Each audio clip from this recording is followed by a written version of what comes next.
If you are a listener to my audio podcast, Too Boldly Pod, you know that a previous episode was all about psychic ability. And I thought I would take some of the ideas I had from that episode and bring it on here on After Dark. So I just grabbed two little clips from psychics that I found on TikTok, and I think it kind of covers everything that I want to talk about.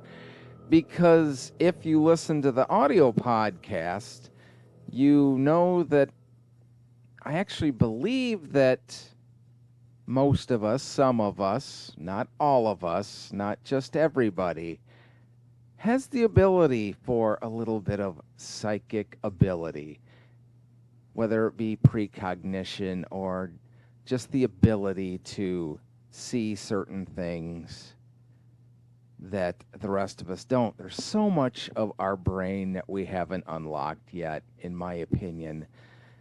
But I don't necessarily buy a lot of the quote unquote professional psychics, the everyday psychics that claim that they have this psychic ability, that they can see and discern everything. I don't buy that. I think it's a rare circumstance that certain brains in certain people have the ability to see things. I think we all, to a small extent, have the ability to sort of see things on occasion, whether it be a little bit of a clairvoyant. And I'm not just talking about times when you get the feeling something's wrong and then something wrong happens. I'm talking about you kind of have this foreshadowing about something.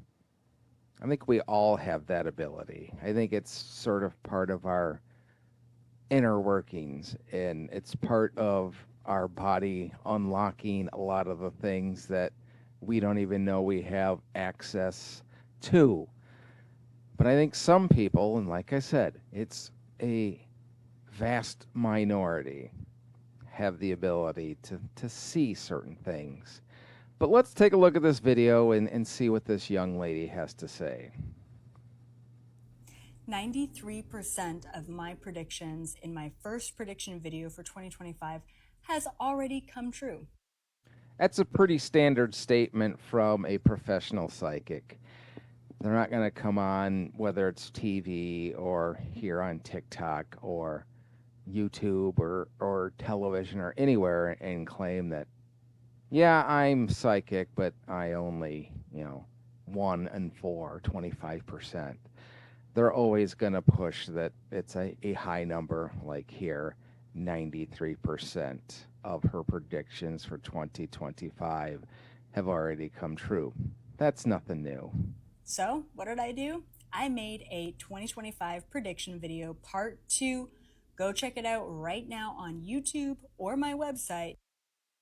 So there you have it. In order to see her predictions, you have to go to her website, which I'm assuming, I didn't go and look, so I could be wrong. You have to pay in order to watch and learn what these predictions are.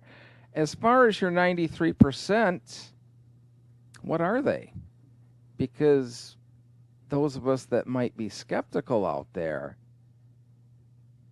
want to see exactly what your predictions were, when they were made, and how accurate they actually are, if they are indeed 93%, if they're not just some vague prediction like there's going to be an earthquake on the West Coast somewhere around California that's a 4 point or higher. That's pretty vague. Psychics and psychical ability, if it is indeed true, you should be able to zero in a little bit more than a vague prediction. But you don't even tell us what they were. You just throw out the number that 93% of your predictions were accurate. To get the inside scoop on what the rest of 2025 has to offer. And there you have it. We need to go to her website to find out what the rest of her predictions are. It's a pretty standard professional psychic move. Like in the 90s when you had the Miss Cleos and the psychic hotlines and all of that stuff. You had to pay, I don't even remember what it was, $1.99 a minute or something like that.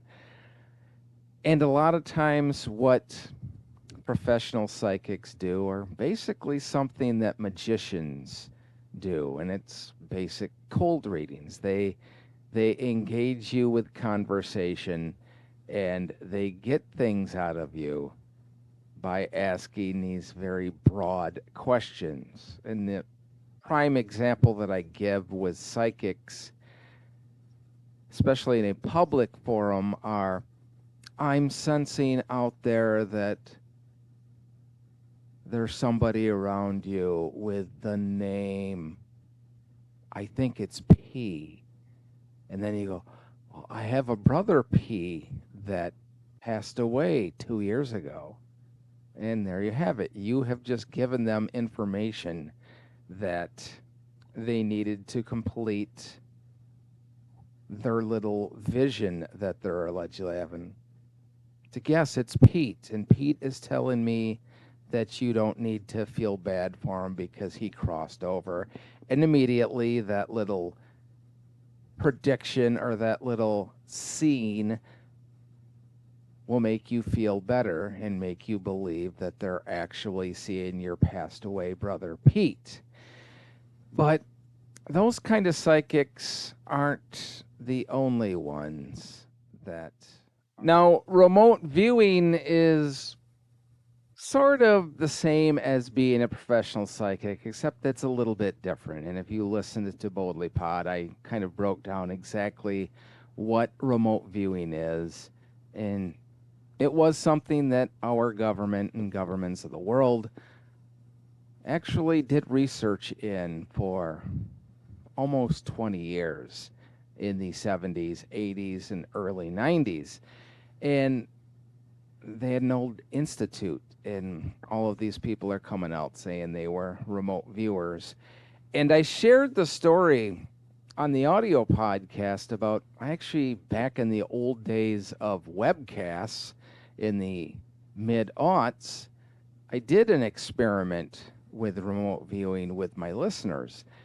And what I did is I took a picture that I printed off the computer and I put it in a manila envelope.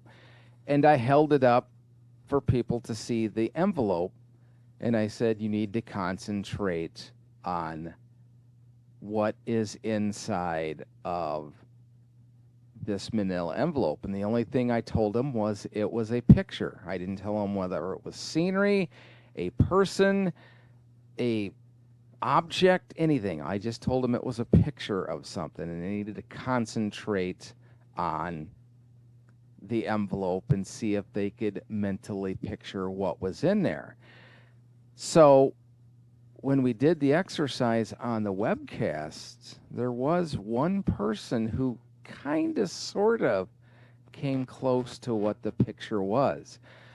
This person, her name was Amy, said that she saw a snow-capped mountain with sort of an oriental bridge in front of it. Or I guess she didn't say oriental, she just said with a bridge in front of it. And nobody else even came remotely close to what was in there. So after we finished the project, I opened the envelope and took out the picture. And it was, in fact, a picture of Godzilla destroying a bridge. And Godzilla and the bridge were in front of Mount Fuji in Japan. So can we say that was a hit? I suppose for remote viewing you could. And she could have just pulled it out of anywhere that it was a mountain with a bridge in front of it. But I thought that was kind of specific. But anyways, Do I believe all people can remote view? No, like I said at the beginning, I think psychic ability is very rare for most people. But remote viewing, as you're about to learn, is getting to become even more exploited than psychic ability is. But let's check it out and see what this young lady has to say. Viewed Antarctica yet? Oh, I have. And that's where another remote viewer kicked me out. Oh. Like, he found me, and I was like... Yeah, they don't mess around there. So we have done a video with these two people before, specifically talking about the moon. And, okay, so they know all this stuff about aliens and stuff in the moon, if you remember from that episode of After Dark.